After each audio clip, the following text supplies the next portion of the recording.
Hello. അപ്പോൾ ഇന്ന് ഞായറാഴ്ച നമുക്ക് കുറച്ച് അപ്പത്തിൻ്റെ മാവ് ബാക്കിയുണ്ടായിരുന്നു. അപ്പം രാവിലെ എണീറ്റ് 3 അപ്പത്തിനുള്ള മാവേ ഉണ്ടായിരുന്നുള്ളൂ. അപ്പോൾ മോക്കൊരെണ്ണം പഞ്ചസാര ഇട്ട് ചുരുട്ടി ഇതുപോലെ വെച്ച്, പിന്നെ ഞങ്ങൾക്ക് രണ്ടുപേർക്കും ഇച്ചിരി പൊടി ചമ്മന്തി ഉണ്ടായിരുന്നു, നമ്മൾ അന്ന് അരച്ച ചമ്മന്തി ഉണ്ടായിരുന്നു. അപ്പോൾ അതിട്ട് ചുരുട്ടി ഓരോന്നാക്കി. ഈ ചായയും കൂടെ ആകുമ്പം ഇത് ഓരോന്നും ചായയും കൂടെ ആകുമ്പം ഇന്നത്തെ ബ്രേക്ക്ഫാസ്റ്റ് കഴിഞ്ഞ് ഇത് മതിയായിരുന്നു. പിന്നെ പുറത്തേക്കൊക്കെ ഒന്ന് ഇറങ്ങി നോക്കിയപ്പം ചെടിയൊക്കെ ഇന്നലെ നമ്മൾ മാറ്റി നട്ടേയില്ലേ, അതുകൊണ്ട് ഞാൻ നോക്കി വാട്ടം വല്ലതും ഉണ്ടോ ആർക്കെങ്കിലും ഒന്ന്. വലിയ കുഴപ്പമൊന്നുമില്ല, നന്നായിട്ട് എല്ലാവരും നിൽക്കുന്നു. ഇനി കുറച്ച് വെള്ളമൊക്കെ ഒന്ന് ഒഴിച്ച് കൊടുക്കണം. മഴ പെയ്തിട്ടുണ്ട്, എന്നാലും ഇങ്ങോട്ട് വെള്ളം അങ്ങോട്ട് വീണിട്ടില്ല. അതുകൊണ്ട് ചോദിച്ചാൽ ഞാൻ കുറച്ച് വെള്ളം ഒഴിച്ചു കൊടുക്കാം. ഇന്നലെ മാറ്റി വെച്ചേയില്ലേ, മഴയുടെ കോളും കാര്യങ്ങളൊക്കെ ഉണ്ട്. രാത്രി പെയ്തായിരുന്നു, പിന്നെ കുഴപ്പമില്ലായിരുന്നു. പിന്നെ മീനൊക്കെ മേടിച്ചുകൊണ്ട് വന്ന് പൊന്നാരനാണ് ഇന്ന് കിട്ടിയത്. അപ്പം മുളക് കറി വെക്കാമെന്ന് വിചാരിച്ചു. പിന്നെ കപ്പ മേടിച്ച്, അപ്പം അത് കറി വെക്കാമെന്ന് കരുതി, ഉടച്ച് കറി വെക്കാമെന്ന് കരുതി, നമ്മൾ മഞ്ഞൾപ്പൊടിയൊക്കെ ഇട്ടെന്ന് വെക്കാമെന്ന് കരുതി. അങ്ങനെ അതെല്ലാം ശരിയാക്കി വെച്ച്. അപ്പോൾ ആദ്യമേ കപ്പ വൃത്തിയാക്കി ഞാൻ അങ്ങ് അടപ്പിലോട്ട് ആക്കി. അത് പെട്ടെന്ന് വെന്ത് കഴിഞ്ഞിട്ട് മീൻ കണ്ടിച്ച്, അപ്പോഴത്തേക്ക് മീനിൻ്റെ കാര്യങ്ങളെല്ലാം ഒരുക്കി വെക്കുമ്പോഴത്തേക്ക് കപ്പ വേവും. പക്ഷേ കപ്പ ചതിച്ചു. കപ്പയ്ക്ക് വെന്ത കണക്ക് കാണിച്ചു അത്. പിന്നെ നമ്മൾ ഊറ്റി എല്ലാം ഇട്ടൊക്കെ കഴിഞ്ഞപ്പോഴത്തേക്ക് അതിൻ്റെ സ്വഭാവം മാറി. ഒത്തിരി പാടുപെട്ടാണ് ഉടച്ചെടുത്തത്. അപ്പോൾ കപ്പ അവിടെ വേവുന്ന സമയം കൊണ്ട് ഞാൻ മീൻകറിക്കുള്ള കാര്യങ്ങൾ ഇഞ്ചി, വെളുത്തുള്ളി, കൊച്ചുള്ളി എല്ലാം കൂടെ ഇന്ന് അരിഞ്ഞില്ലെന്ന് ഞാൻ വിചാരിച്ച് ചതച്ചെടുക്കാമെന്ന് വിചാരിച്ചു. അങ്ങനെ അതെല്ലാം ചതച്ച് വെച്ചു.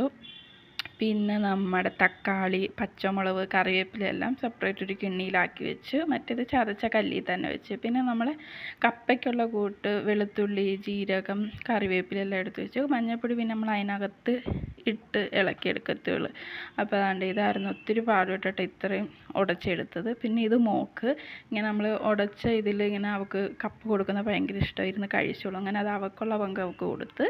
അന്നേരത്തേക്ക് മീനൊക്കെ കണ്ടിച്ച് വൃത്തിയാക്കി വെച്ചിട്ട് മീൻ കറിക്കുള്ള കാര്യങ്ങൾ എന്നും വെക്കുന്ന പോലെ തന്നെ ഉള്ളിയൊക്കെ വെളിച്ചെണ്ണയിൽ മൂപ്പിച്ചിട്ട് വെക്കാൻ. അപ്പോൾ അതുകൊണ്ട് മീനൊക്കെ വൃത്തിയാക്കി വെള്ളത്തിൽ തന്നെ ഇട്ടേക്കുക, കറിയിലോട്ട് ഇടുമ്പം മാറ്റാമല്ലോ. അങ്ങനെ കറിയിൽ മീനൊക്കെ ഇട്ട് ഒന്ന് തിളച്ച് ഇതായി, വറ്റിയിട്ടില്ല. പിന്നെ അതിൻ്റെ വറ്റിച്ച് നമ്മൾ ആവശ്യത്തിന് വറ്റിച്ചെടുത്തിട്ട് പിന്നെ ഞാൻ ഇച്ചിരി പച്ച വെളിച്ചെണ്ണ ഒഴിച്ച്, പിന്നെ ഇച്ചിരി പച്ച കറിവേപ്പിലയും കൈ കൊണ്ട് ഞെവിടി ഇട്ട് കൊടുത്ത്. ഇനി ഇത് ഒന്ന് തീ അണച്ചിട്ട് ഒന്നൊരു 10-15 മിനിറ്റ് അടച്ച് വെച്ചിട്ട് ഒന്ന് ചട്ടി ഒന്ന് ചുറ്റിച്ച് കൊടുത്താൽ മതിയല്ലോ, പിന്നെ മീൻ പൊടിഞ്ഞു പോകും. എന്നിട്ട് കോരി നമുക്ക് എടുക്കാം. അപ്പോൾ ഇന്ന് ഉച്ചയ്ക്ക് കപ്പയും മീൻ കറി എടുത്ത്.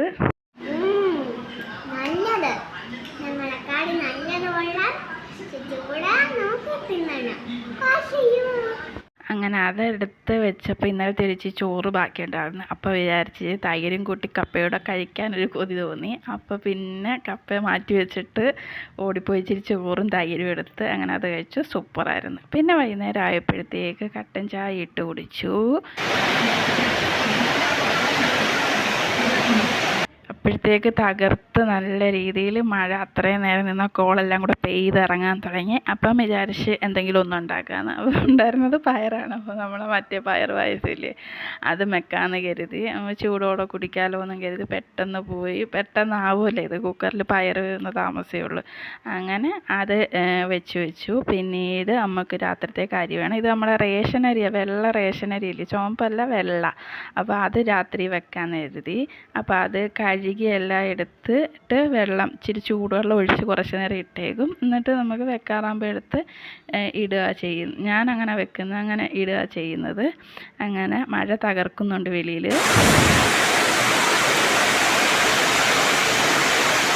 അങ്ങനെ മഴയൊക്കെ നല്ല രീതിയിൽ തകർത്തുകൊണ്ടിരുന്നപ്പോഴത്തേക്ക് പായസം റെഡിയായി. നല്ല ചൂട് പായസവും മഴയും. അപ്പം നല്ലൊരു വീഡിയോ ആയിട്ട് കാണാം. Bye, see U.